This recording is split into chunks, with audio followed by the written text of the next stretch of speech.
Okay, we're going over the recap of our last week's lesson where we spoke on the role of a friend.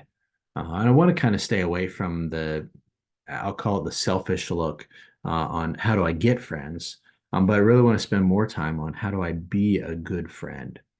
The class time was spent really almost 100% in the book of Proverbs, and we talked about 8 principles that are biblical principles around friendship, and really sticking with just the book of Proverbs. Not that the rest of the Bible doesn't say anything about it, but there's just so much in Proverbs that we can spend our time there.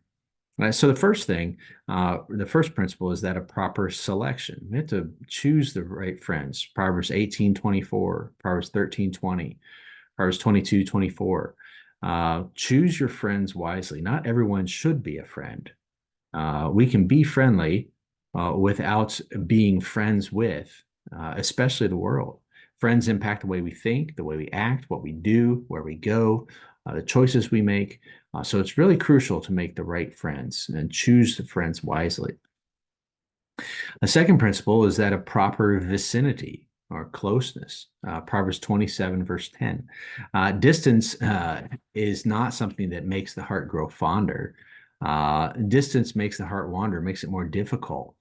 Friends need to be near enough to develop the relationships. And so it's really a caution in today's world about only having the friendships online.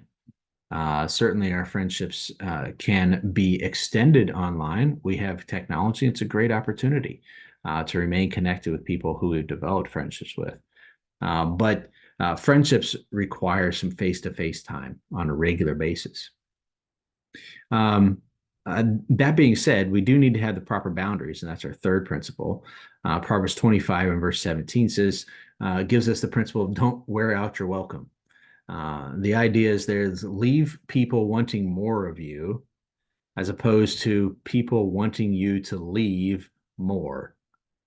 Uh, and so just making sure that we give people space, set up the right boundaries, but remain connected. The fourth principle is that of paired interests, commonalities.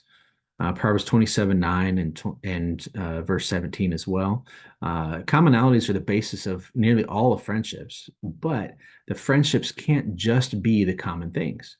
It's got to be challenging each other to grow in these common areas, and pushing each other to be better, be stronger, and do more. Um, our fifth principle is that of trust or respect. Proverbs 11, verse 12, chapter 16, verse 28, uh, chapter 25, verse 9 and 10. Friends don't gossip. They don't change their story depending on who they're talking to. They don't share secrets that have been confided with behind other people's back. That trust has to be earned and then guarded very, very jealously in order for you to be the right type of friend.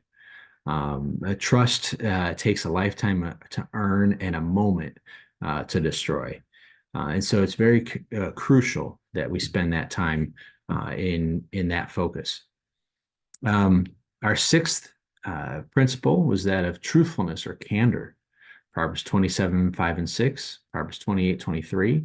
Need to be honest with our friends, not brutally or meanly honest, but honest nonetheless, and expect honesty back. Pointing out areas to grow, areas of sin, ways to make each other better Christians, better people. Our seventh principle is that of grace or forgiveness. Proverbs 17:9 and Proverbs 10, verse 12. Love covers a multitude of ills, of sins, of transgressions. It's not about ignoring sin.